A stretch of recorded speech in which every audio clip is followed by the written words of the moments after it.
Je remercie les organisateurs de m'avoir invité à cet événement de manière à apporter mon témoignage. Comme il a été dit, je suis fonctionnaire de police. Ce qui signifie qu'en parlant devant vous, je commets un acte de résistance, car je suis astreint à une obligation de réserve.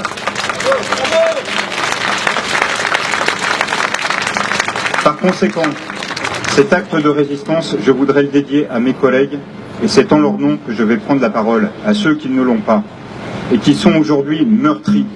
Meurtris non seulement par le drame qui s'est déroulé le 13 au soir, et qui a touché 2 d'entre nous, dans ce qu'ils avaient de plus précieux, de plus sacré, de plus intime, leur domicile familial, mais aussi meurtris parce que cela fait longtemps qu'ils sont sur tous les fronts, sur le front de l'immigration clandestine à Calais, sur le front des violences urbaines qui sont mal gérées par notre exécutif, qui ne donne pas les ordres nécessaires pour que nous puissions interpeller celles et ceux que nous avons parfaitement identifiés.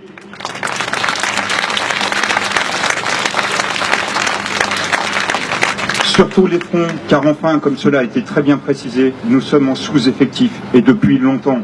Je rappelle que pendant le quinquennat Sarkozy, ce sont 12 500 policiers et gendarmes qui ont été supprimés par le fait du non-remplacement d'un fonctionnaire sur 2 qui partait à la retraite.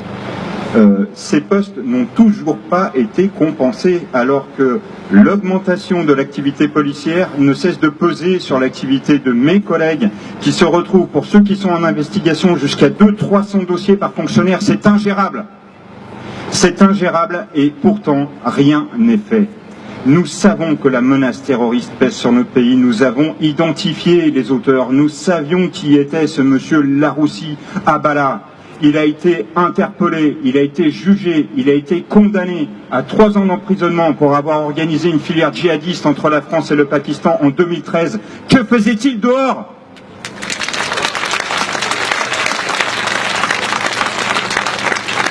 Cet individu qui a été géré par l'ancien juge antiterroriste Marc Trévidic, et je le remercie pour sa liberté de parole, pour sa volonté d'éclairer l'opinion, avait été clairement identifié comme quelqu'un d'imprévisible. Il était surveillé, il faisait l'objet d'une fiche S. Comment se fait-il qu'on n'a pas pu l'empêcher de passer à l'acte? C'est complètement scandaleux. C'est scandaleux de savoir que nous avons identifié, nous avons fait remonter l'information à l'exécutif comme quoi des Laroussi Abala, il y en a 4000 sur notre territoire prêts à passer à l'acte d'un claquement de doigts.